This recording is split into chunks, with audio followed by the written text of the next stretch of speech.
I promise you at the end of this podcast episode, you're going to have an idea. You can choose what to do with it. But if you have ever considered, might it be possible in today's crazy world that you can still build a life of creative energy, peace, joy, even in the midst of all this stuff? Because it is possible. If you need a concept handle, we're talking about creation over consumption, the quiet revolution that transforms your life, every little habit, every little day, creation over consumption. And we have seen a lot of dramatic shifts in our lives. Can you give me an amen on that, Lozy Bell?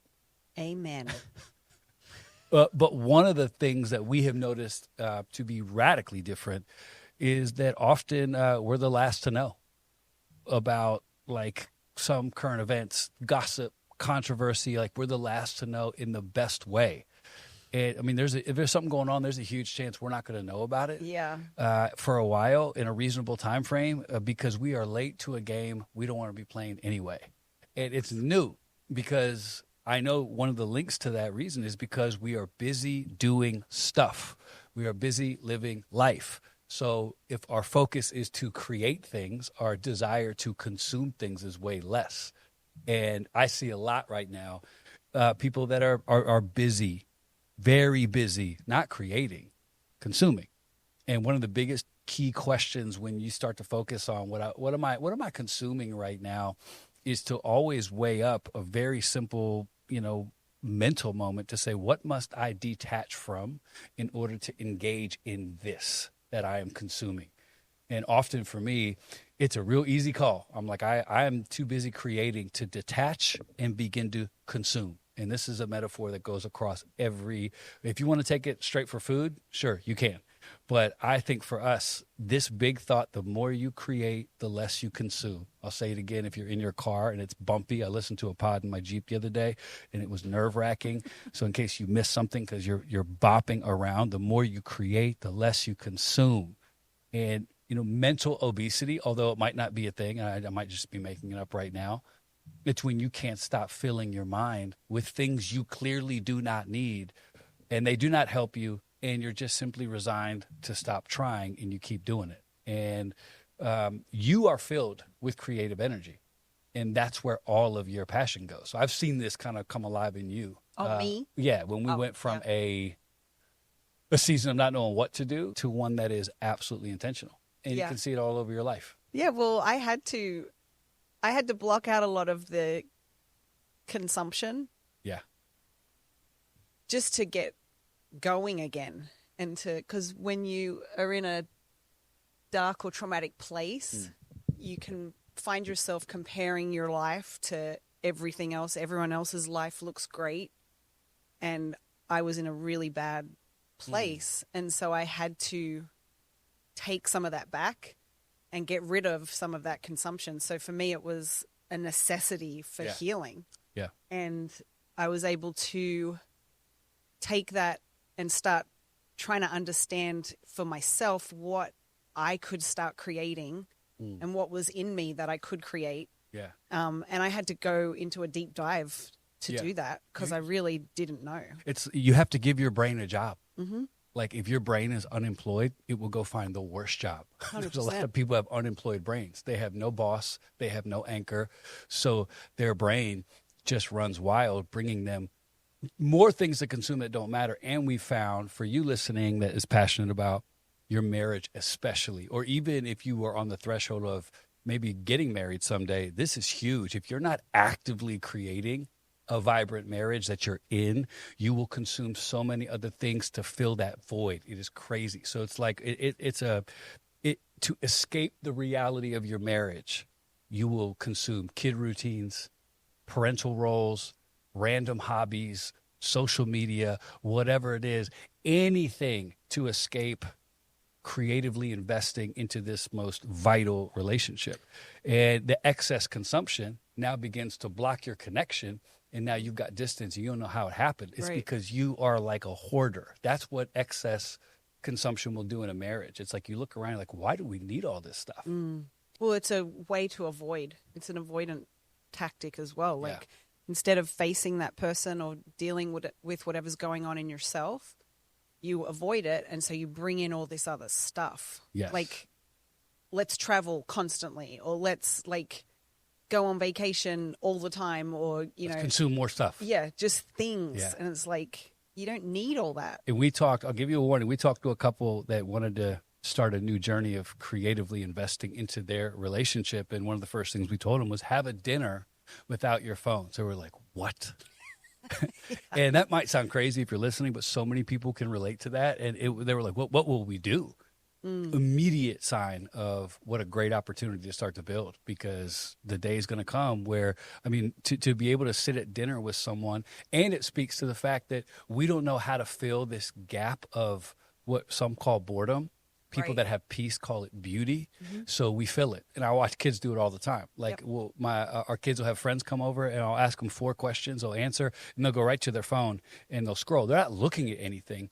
It's their excess buffer. Rather than sit there in case there's another question or someone might look at me, let me just act like I'm consuming something. Right. This happens in marriage that takes all away, the time. It takes away your ability to create. Yeah. When you are busy on your phone, and instead of just letting your kids be bored. So parents do this all the time because it's an easy distraction to stop them from like bugging you. Don't create something, consume something someone already created just to keep you busy. And I found that, like, and we had to work on this because you would be like, the kids are bored, or like Roman's bored. I'm like, great. Yeah. They should be. He should be bored, because that's where you learn how to go do something, go create, go find a stick in the yard, like go do something. And I think a lot of society has lost that part, like of just being bored. Yeah. Because we have to. We feel like we should have something. There's a thread in addiction recovery that I want people to catch, because it's really big and it builds to something new. So if you're coming out of an addiction, sobriety is not the goal. Sobriety is the baseline. It's after sobriety, you're supposed to build a new life. So what you see often is dudes will have this amazing goal to get sober, and then they get sober, and then they relapse because they didn't have anything to build. This happens in every sphere of life, but it's really, really prevalent. And marriage can be really parallel to it, relationships, because you think the goal was to get the person. Right. Especially in a Christian marriage. The goal is to recreate, have families, do, and then what? So the goal isn't marriage. The goal is to build a progressively alive and fun and continuously vibrant thing. So what are you investing in? So a quick check for you is think about how much stuff you consumed this week, and then how much stuff you created this week. If there is a giant gap, this is for you. That gap is going to be filled with so much life and so much vibrancy you will not recognize yourself. Yeah, what you'll find if you look for it is that people who are normally who are really like making a huge difference in life, they're busy doing exactly that. Yeah, they're grinding. They are just busy. And they're the people that we glean from all the time. Yes. Like, I am constantly talking to my friend like Amber, and a few other people that I just love, that I'm like, what are you doing? Like, how are you making, like, can you teach me this? Can you teach me that? Like, I want to glean from that and learn from that. And those people are always happier. Yeah, always. And healthier, because they're like so focused on whatever they're, what they're doing. Purpose. Yeah. Like, I love talking. I have a friend of mine, a mentor, who is wildly financially successful. He never knows anything that's going on. I was like, no, I don't know about that. I'm busy making money and enjoying my life. And it always inspires me, because I'm like, why do I have time to be consumed with this stupid thing when everybody I love and aspire to be more like never knows what's going on? Mel's the same way. There's a couple of people that we know that are wildly fruitful, and they are just locked in on their purpose, and it seems so incredible. And it's like, we can build that. Yeah, and you would think like someone like Mel Robbins, who is like so in tune with the world, but if you ask her a simple thing, she'll be like, I don't know what you're talking about. She may not know. Yeah, I'm like, I have no idea what that is, or I haven't seen it. And I care not even a little. Yeah, and especially in like the not secular, like the popularity world or the TMZ side of the world. Yeah. She would have no clue about anything, and she loves it. So it's amazing. Yeah, this is a huge consumption check for people. It could be hurting you more than you've ever known. all the stuff that you're taking in. And what you find is when you start creating, you start to consume less. You start to want less. And it's a really powerful moment. You find this with people who are making a lot of money. It's not uncommon for people who start making a lot of money to spend a lot less because they're busy making more. So it's amazing how that kind of thing parallels, and all of a sudden you have someone who becomes an even better steward. It's like I'm reinvesting my money. I'm not spending it. And it's funny, people who don't have a lot of money consume the money that they have all the time. Right. Might be an area for people to look at. So I think the biggest opportunity right now, this is kind of one of the major points of doing this podcast. I think the biggest opportunity right now for people, if you're sitting there going, I want to change the world, I want to make a difference, an impact, it is to not focus on commentary for what is happening in the world. It's to create something so bright with your own life that it is absolutely undeniable. It is attractive. It is compelling.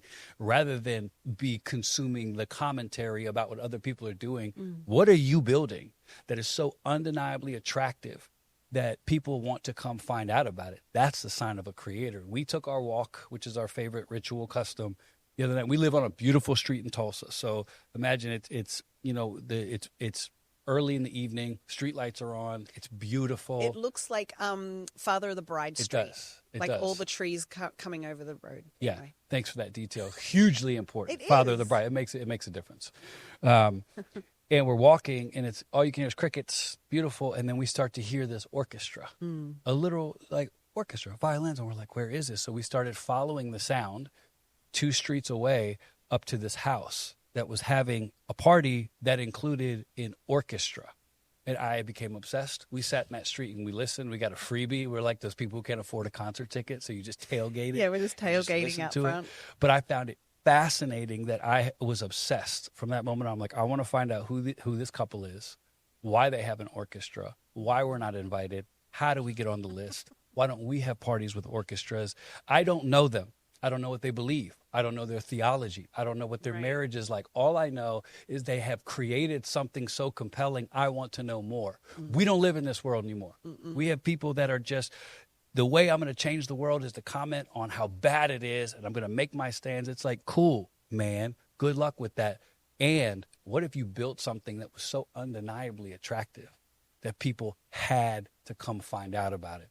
That is what happens when you choose creation over consumption. That's the promise. At the end of this, I hope you have a little bit of a shift of the way you think, and you're going to see it in your peace, in your days, in your marriage. Okay, so let's talk about what happens when we get stuck in needless consumption. Explain what happens and what that does to us. Yes, couple major things. When there's a lack of creation, there is space for consumption. So when your hands are free, your mind will fill. It's like the person that's always free. They accept invites to all parties. Every time you call them, they pick up on the second ring. And that's not always a good thing. I feel like that's me. I'm great with that. You take every opportunity I call to create space and boundaries and protect your peace by not answering.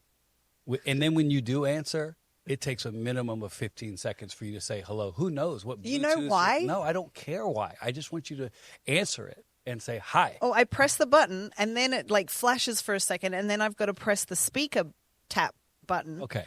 And then it always just takes that extra 5 seconds. Even the explanation's annoying. So you just double down. Thanks for that. But to go back to the point, ADHD Rabbit Trail co-host, that people are like this. Every issue, every opinion, everything, they're all in because they have nothing going on. That, to me, is a major red flag in my own life. Like, how available am I? Like, how much space in my life do I have to be bored and to sit there and go, oh, let me get obsessed with somebody else's life? And so that's the first thing you see. Lack of creation, it's space for consumption. The second thing is we use consumption as a freaking default. And the second thing that happens is we use consumption as default. Social media, gossip, opinions, the brain cannot idle, so it scavenges the world for content. And people don't even know they're getting suckered into this life, but it's the same mechanism, and I'll use, clear detail here. In a pornography addiction, men will speak to this fact that you have to have more. You have to have more. You have to have more. So your default is not enough. So you're filling it and you're filling it. And then some men will say that why it takes so long for them in this habit is because to find a particular end scene for their shadow habit, they always think it's going to be the next image. It'll be the next image. Wow. It'll be the next image that does it. And then you end up, looking at things you would never look at. Men attest to just this rabbit trail because your brain's like, not enough, not enough, not enough, not enough. So it builds. And this happens when your default is to consume. If your default is to create, you immediately start life on a really powerful foot.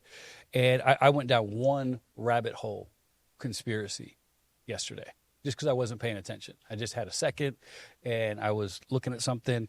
And an hour later, I'm like, oh, I will never get this hour back. Can you just clarify? It was a conspiracy theory about a recent assassination. I was like, are you talking about pornography? Oh, no. Because you kind of jumped. Good, clear call. Just giving you that. But I'm saying that link makes sense, though, because your brain wants more. That's why I'm saying it. So I'm looking at this conspiracy theory, and before you know it, I'm picking apart a Nicolas Cage movie called Snake Eyes from 2 decades ago that is loosely parallel to a recent current event. And I'm like, this does not matter in my life. Saw that it too. Doesn't matter. It doesn't matter. I didn't rabbit hole. It just doesn't matter. Yeah. Like, how small is my life for me to be going, hey, Laura, check this out. The movie Snake Eyes can be closely paralleled to what just happened in our recent times. Like, I have to detach from the life I'm building to consume this for what purpose? Right. It doesn't matter. Yeah.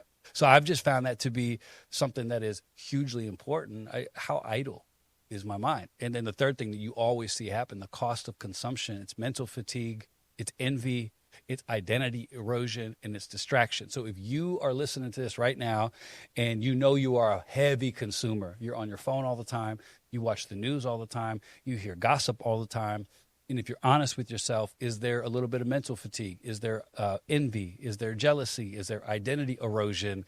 These are all stuff you do not have to live with. I mean, in a common symptom of over consumers is they're highly irritable and easily freaking triggered. That's how you know they're wound too tight. Which is most of the world right now. I feel like there's so many things like this that just people are so. Why are people more irritated than usual? Like road rage and all the Karens of the world. Like, why are there so many people that are so aggressive all the time? I think it's because of this. It's exactly this. It is because of that. Identity erosion is so crazy. You don't even know who you are anymore because you're being pummeled by the identity of other people. Right. And I don't know how people get so fatigued in our world when they only live in one location. That's a funny stand-up comedy routine in and of itself. I can't take what's going on. I'm so tired. I'm so triggered. Put your phone down. Right. Go outside and look at a tree. Go outside. Go outside right now. Like, we can't take what's going on. Well, then get off your phone. Right. Because there's also this giant life. It doesn't mean that stuff doesn't matter. It just means you're sitting in something by choice that you don't have to sit in. If you were busy creating, you might not have time. So you always have stats. Give me the stats so people know that we are a legitimate scientific operation. Lights On is proud to partner with God Behind Bars, restoring, rebuilding, reclaiming lives. If there's ever an organization for you to check out that you want to support, get involved with, if you want to see people come to life again when society has said life is over, this organization is for you. GodBehindBars.com. Check them out. There are ways to get involved, ways to give, ways to support. Maybe you'll even find that this is a passion for you to bring life to people who are literally behind bars, and you can make a difference today. So God Behind Bars, check them out online. We love partnering with them, and they could use you. Never know. Check it out today. Okay, people spend on average, I think this is super low, but people spend on average 2 hours and 21 minutes daily on social media. Yeah, I don't believe that either. I think it's at least double that. Well, think about it, for a lot of people. Like, first of all, how do they get that stat? Secondly, no one wants to be really honest with how much time. That's true. But even if, let's just say it is 3 hours, if the national average is 3 hours a day on social media, that's crazy. What are we doing? Yeah. That's sad. You got to do mental gymnastics to pretend that it's helping you out. Right. Another study found that 77% of consumers follow creators to learn, connect, or share interest, meaning most consumption is passive, not generative. Correct. Passive, not generative. So we are also extremely aware of the nuance of our world. Like there's some people where social media, being online, has to be a part of your life. We're not saying that that's like a hard no. What we're saying is every bit of research in the creation versus consumption mindset model will tell you that a creative mindset is generative. Consumer is passive input. So you got to start weighing this up. Like how much of what I'm putting in my soul is really making me better. And I love talking about this because I've had this convo with like people one-on-one and what it produces in their life. It's like, man, you have a consumption issue. Yeah. If it's accurate that we're drowning in consumption. It is. How do we shift it? Okay. Like how do we get our life back? As fast as I can, I will say, here's what we have found to be very true in our own lives and the people who employ this. So again, if you are listening and you are on the edge of your seat, here is what is in store for you, legitimately. A life that is just filled with more joy, more power. You don't need to change your location. You probably don't even need to change the key relationships in your life. You need to change this and watch what it produces. But we broke it down to, here's what happens when you make this shift. The first biggest thing you can expect is an identity shift. You stop being who you observe and you start to become who you build. Quick way to say it, you become unique again, special again. You glean from places, but you build what you want to build. And it's safe to say that people are often building what they think people want them to build. You, Lozzie Bell, use this stuff so well with your advantage, and it's different for you. Like you use stuff as springboards. Yeah, I definitely use things for inspiration, not imitation. Right. One of my favorites, like I'm very particular on who I follow, obviously, all those type of things. But someone that I really love right now is Jennifer Fisher. And she's been in the, in the fashion jewelry world for like 20 plus years, stylist, all these things. But how she has built her life and built her empire, I am obsessed with. And so I have actually become like DM friends with her, just trying to find out stuff about how she does it and like just love building that relationship. And there's so many people like that who are so willing to share their creative process, but we're too busy feeling like, because, people like her would get a lot of hate because she is successful. Correct. She does have a lot of money. She lives in New York. She's got this beautiful life. And obviously there's also the crappy parts, but we only see, a lot of the good. Yeah. And then you get all these haters that instead of them actually going, I can learn something from this person, man, she's inspirational. Instead, they come at this person and just bring hate. And it's like, for what? Because you can't afford that jacket that she's sharing willingly. This is I love this jacket, buy this. And then people come at her like, it's all your stuff is so expensive. It's don't follow her. If it's not in your budget, go find somebody that works for you. So there's stuff like that all the time. So I'm very particular who I follow. And I've tried to do some of that as well. You use it to remain creative and unique. You don't use it to feel pressure to fit a template. And I will say this because it's relevant to this conversation. Nobody who is doing better than you will ever hate or criticize you. Oh, it doesn't work like that. Never. So it's fun to notice that when you see like big creators, look at the critical comments and then look at the people that are making them. Which place would you rather have? Right. And so it's always good to remember if somebody is hating on you, it's because you're where they want to be often. Yep. If somebody is trying to tear down your business, why would that be? It's because you are ahead of them. Someone's taking a shot at your life. It's because you are in a place they are not. And I would take that all day long. So it's just a good reminder. Nobody who is doing better than you will ever hate on you, ever. There's peace in that. Yeah. And that's where the people are that you want to be around. So I think the biggest deal, though, that you can expect, and we'll give you a couple hows, but peace will start to emerge. Creation equals peace all day long. That's why people who are artists, sometimes I envy them, because when they're in the zone, man, that's all that's there. Like if it's a business, if it's a songwriter, if it's a painter, you ever seen a creator in their zone? Oh my gosh, I love it. It's the best thing, but that can be a lifestyle. Doesn't have to be just a moment. Like, we've hung out with songwriters our whole life, and when you hang out with a real deal songwriter, they're the worst people to be around because you're talking and they're singing lyrics at you that's in their head. Chandler Moore does it all the time. Everybody we've ever known that's prolific has done this. Yeah. And you're like, you are in your own world. There's a beauty to it. Yeah. The IKEA effect. Yes. Have you heard of this? People value what they partially create more than what's pre-made. That speaks to the deep reward circuit. It might be true, but I need to be fully honest. I hate IKEA. Okay. I actually, unless you want to sponsor the pod, I love IKEA. Yeah. I don't hate IKEA, but it's true though. If you sit in a chair you had a little bit of a hand in, it does feel a little bit more manly. It's not your strong suit, Laura, to be the IKEA. You know what is my strong suit? What? To find a guy that has a strong you will find someone. suit in regards to creation in a heartbeat. That's my strength. Exactly. So you can take that pseudo attempt at shaming and you can stick it where the sun don't shine. It's not shaming. It's just. You're right though. I don't construct things like that, but I will hire someone that will do it like with an expert's and you will sit there encouraging them. Yeah, I will. Yeah. That's my role. I know what I'm good at. I think this is important because in digital economies, creators are no longer optional. Y'all who are listening, platform models are shifting to favor generative content anyway, not just passive commentary. Thank God. That the algorithm's starting to pick up on. I don't want my algorithm to be filled with people who are commentating on other people's lives all the time. If your life consists of commentating on other people's stuff, you need to shift your life dramatically. Just not interested. Yeah. How could that have become your job? I'm not going to live. You're going to live, try, fail, rise, fall, and I'm going to commentate on it. That's my job. What a safe, cool life. Good for you. I think there's more for people. Yeah. I think there's something in you that can be its own commentary, that can be its own content. I think that's kind of what we're driving for. So 3 signs that you're over-consuming real quick. And we'll just roll through them. They're not even, let me redo that.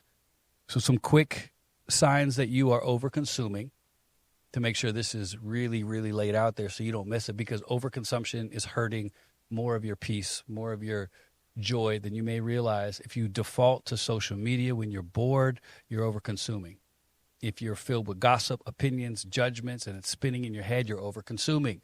If you feel drained after consuming, not inspired, stop consuming that. The amount of people who will get on, I don't get it, but it could dramatically increase your quality of life by disconnecting from that stuff. And when you track every cultural moment, but you fail to make a difference in any of them, you, my friend, are an over-consumer.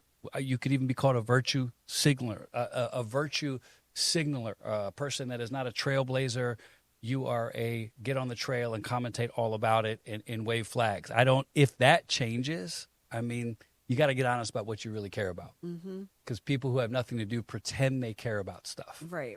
And you don't really care about it that much. Yeah. You just don't. Then you're policing everyone else to make sure they're caring about it. Like our favorite comedian recently just said, you care about it this much, and then you go to lunch. Right. So these people who are standing on soapboxes, you're on social media, you care about it enough to make a post, and then you go live your life. Yeah. So if what you're consuming is not creating activism, you don't care about it that much. Stop pretending no one's buying it. Ooh. It's the true story. So I'm not interested in looking at people who have random moments of a virtue signal. I am interested and intrigued by people who live a life of activism. But we got to separate these two things, because people just have time on their hands. Like, what issue can I hop on and act like it really matters to me? Doesn't matter to you. What matters to you is your life. It does matter to you, we'll really know. And those are the ones you stand on. Here's how you know if you are over-consuming. You feel invisible or powerless unless you engage in every debate. This is good. Are you aware today, my dear friend, that you do not have to have an opinion on everything? You don't even have to have a stance on some things, and it's perfectly okay. That's okay. We can just let it sit there. You don't have to have an opinion. I know it's hard for people to say, but and this is perfect for the people who take shots at other people. They're like, you can have an opinion on this, but you never made a stand for the spotted owls that are endangered in the redwood forest. How can you have it's like, but you are not the arbitrator of what other people can care about, firstly. Secondly, it's okay to have a passion or an idea about one thing and not be an expert on others. Like, I watched this stuff go down in culture right now, and I laugh and I cry because I'm like, it's funny to me. And then you take it to the next level, which is like the Christians are like, leave your church if your pastor doesn't say A, B, and C. That's where we are.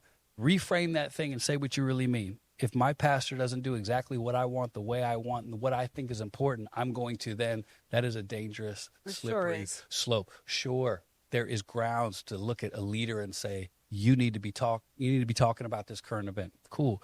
But to pretend that it is a deal breaker if this guy and he doesn't do exactly what you think he should be doing, I think that's a dangerous, really slippery slope. Here's a great question when it comes to maybe the opinions that you're consuming and then regurgitating. Why are you so desperate to control a narrative? Like, what does it say about somebody that they have to be heard on something? And this is when I see Karens explode on people. And I will admit proudly, I do like to watch Karens getting caught in the wild. It is a great thread, and it's just people doing stupid things. They've probably been doing it their whole lives, and they never got caught. Well, this culture, they're going to get you.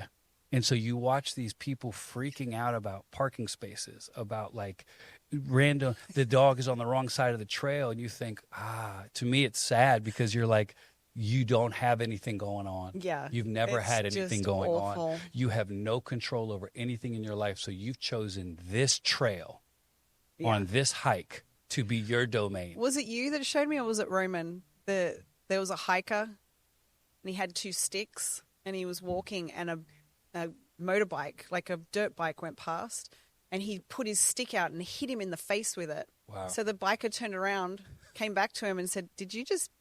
And then he just punched him right in the face. The dude just fell right over. But I'm like, what is wrong with people? Yeah. Why do we have to like police everything and everyone? If you are irritated by everything in culture, it's a sign that you're creating nothing. Yeah. Because your brain has nothing to do. So it's going to go, again, it's unemployed. So it's going to go find all the stuff that's annoying. So if you are a Karen, what's a male Karen? I don't know. I can't think of a witty name. But to me, it's a sign of overconsumption. Like, that shouldn't make you that mad, man. It really shouldn't. It's not your moment to make a stand. If you're making real stands and real impact, you have a lot more grace for some other things in life. So I think it's a way to really alleviate. So you need to ask yourself, do you understand? Are you okay that no opinion is an okay opinion at times? Don't get suckered into this stuff that you see now where people are demanding. I mean, it happened in 2020. It's happening now where it's like if someone doesn't post a certain thing a certain way, it is the end of the world for 2 weeks. And then everyone will move on, and then here we are again. So it's a good idea to say, it's okay. I'm not going to get pressured into having an opinion. I recently heard somebody make fun of the phrase silence is violence. This guy goes, since when is silence violence? Shout out to Chris. When is silence violence? Like silence to me doesn't mean violence. It means I'm on my couch. Right. And I'm eating food. What are we talking about to not have an opinion? You say, stop it. No, it's not true. Build your life, get creative, be focused, live with your purpose. And if you get around to the commentary of the day and you feel like weighing in on something, cool. We're not saying that's the issue. My issue is, what's your life filled with? Is it filled with joy? Is it filled with creativity? Is it filled with passion? And then you can dip into some other stuff. Normally it's the flip. It's filled with angst, filled with quarrels, filled with gossip, filled with did you hear, did you see, and talking about other people because you are not happy with where you are in your own life. Yeah. Lights on. Proud to partner with Plana.org, an organization built to help people deal with the unexpected, from moms trying to give birth by themselves to people handling issues where they don't know where else to turn. Plana.org is a one-stop shop for people who need help. They have an amazing app that's going to become available very soon. But even right now, you can check them out at plana.org. Get more information about this amazing organization that is fitting and filling a need that is so desperate. Have you ever wondered, where do you turn when X, Y, and Z happens? The unexpected. Plana.org is created to give people hope in the darkest hours. So check them out today. Plana.org. We love you. Okay, so what are some practical things we can do today, like to shift these things? It's a beautiful road. Here's the first thing anybody can do. Create before you consume. So you can make a rule, and we have this. You're really good at this. Thank you. No passive media until you've created your main thing. And And that goes for me throughout the whole day. So my personal social media and website rule, only when I'm done with the stuff that really matters do I then go to my go-tos, which is I'm going to check TikTok and I'm going to look at ESPN.com, barstoolsports.com, and then 97 different news outlets to see if I can collectively piece together the lies and find the truth and build my own news website after the 17 that I look at. But I don't get to that unless I've fulfilled my mandate of creation. And often I don't get to it at all. And I've never been bummed a single time in my life. Right. So it's like if I find myself at lunch and I want to look at something, I go, I still have 4 other important things to do. So before I go and take a break by consuming something, it's like people are like, I got to take a break. I'm going to go eat some Skittles. That's not a break. That's taking you backwards. It's the same thing when we're like, I need a break. I got to turn my brain off. You're going to turn your brain off. A, impossible. B, you're just plugging it in to something that's going to do the opposite of give you a little bit of respite from the world. So special note to young parents. This is huge, love, and you can weigh in after I'm done here, but this can be hard to hear, but if you can build a habit of being present and intentional, when you need to take a break, you're going to benefit from it greatly and regret it never. Meaning, a lot of parents are just trying not to go crazy. We have been there. So what this looks like is you're trying to find your rest while you parent. So it's like go to the park, swing on the swing, and then you go over into a dark corner and you get your phone. You just try to do something that reminds you that you're human, and you're just trying to get away from your kids because they're making you go crazy. And it's understandable. We've fallen victim to that at times. What we found was a better way, which to margin your life in such a way when you're with your kids, you're present. Yeah. When you're with your kids, they register mom and dad are with us. Kids are now registering mom and dad are also hanging out with thousands of people they don't know on their phone while talking to us. And your kids pick up on this. So their template for somebody being present for the rest of their life will be someone who also is disengaged. Yeah. I've got friends that we have friends that do that with their kids. When they're at home and their kids are awake, they have their phones in this special box, and it basically tracks how long they can keep their phones in their box. Smart. So while they're parenting, Jenna and Drew. Yeah. So when they're parenting at home or they're out, feeding the chickens, all that stuff, they never have their phones. Once their babies are in bed, sure, they'll pull their phone out and do whatever they need to do. But while the kids are around, their kids never see them on their phones. I think it's so beautiful. And gosh, I wish we were able to do that when ours were little. Yeah.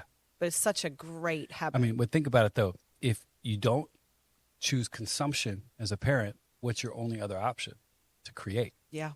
So if you give all your kids devices and you go to a park and you sit there on your phone, if you don't do that, what's left for you to do? Engage. You have to create, entertain. Yeah, you ask have to. questions, Mm-hmm. read books, Play. figure out how to ask questions, heaven forbid, play.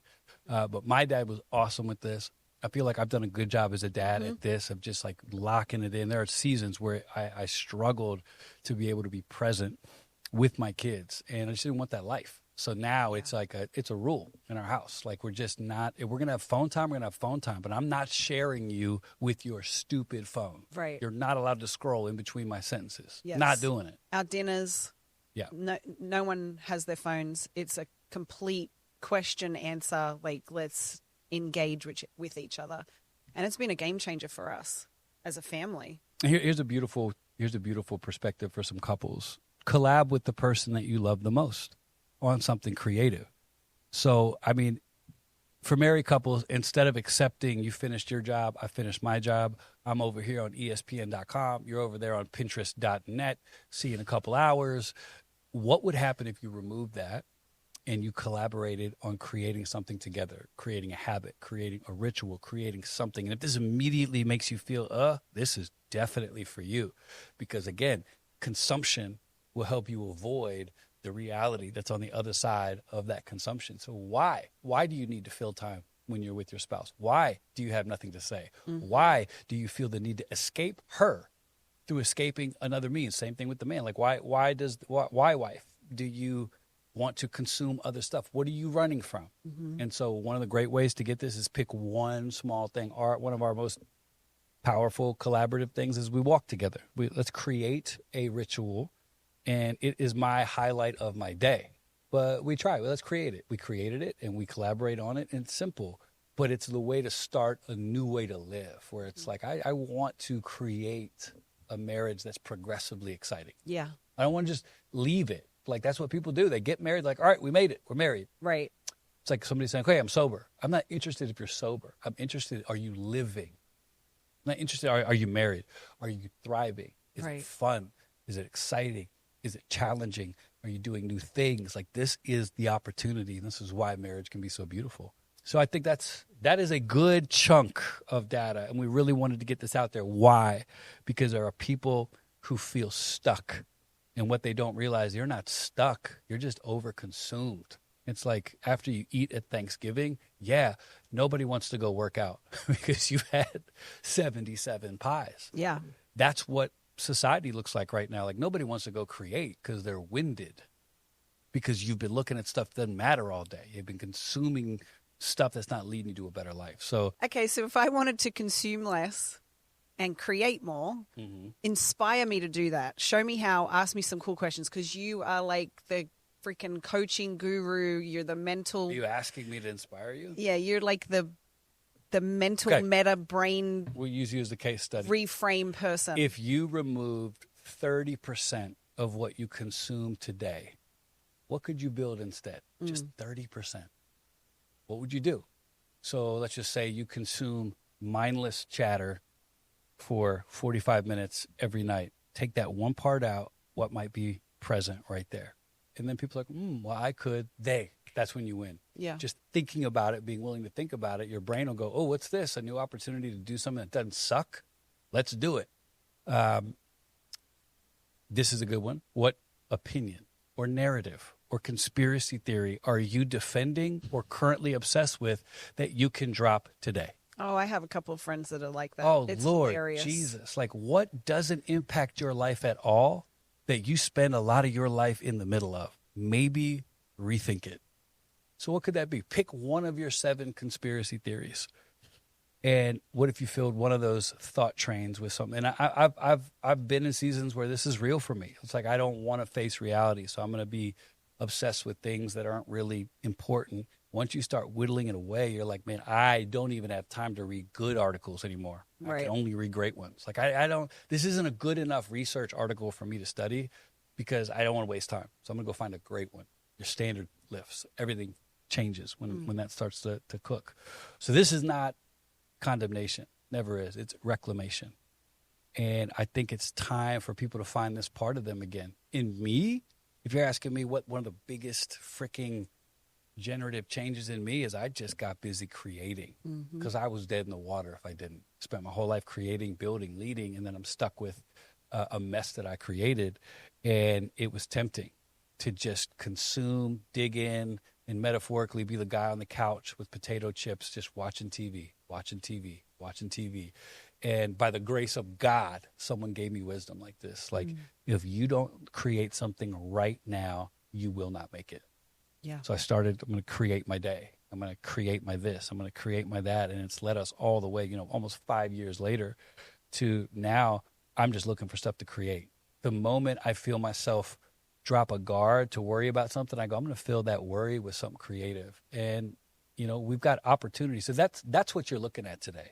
If you want opportunities to come find you, become a creator. If you want your marriage to have a fresh little spark, don't worry about what your spouse is not doing. What are you creating? It's freaking awesome. Like I challenged my 16-year-old son with his awesome special friend. And I said, I dare you guys to go on a 10-minute walk. They're like, oh, walk? We're so tired. I said, how could either of you ever be tired? You're 16.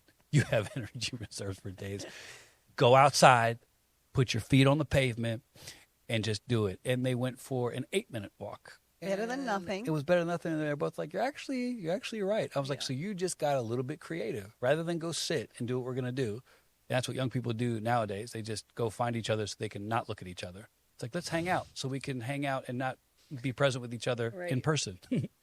But even on a 16-year-old level, and it works for us. Like, we're always throwing, so let's create this. So that is our loving submission today, is that there is a beautiful life of creation, even in the midst of this current cultural crisis moment where it is heavy. It doesn't seem heavy. It is heavy. It is hard.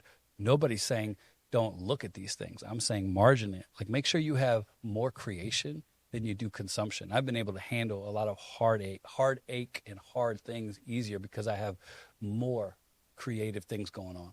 If it wasn't, man, my heart would be broke all the time. Right. I'd be sad all the time. I'd be mad all the time. I'd go home and just look at the news and be like, can you believe this?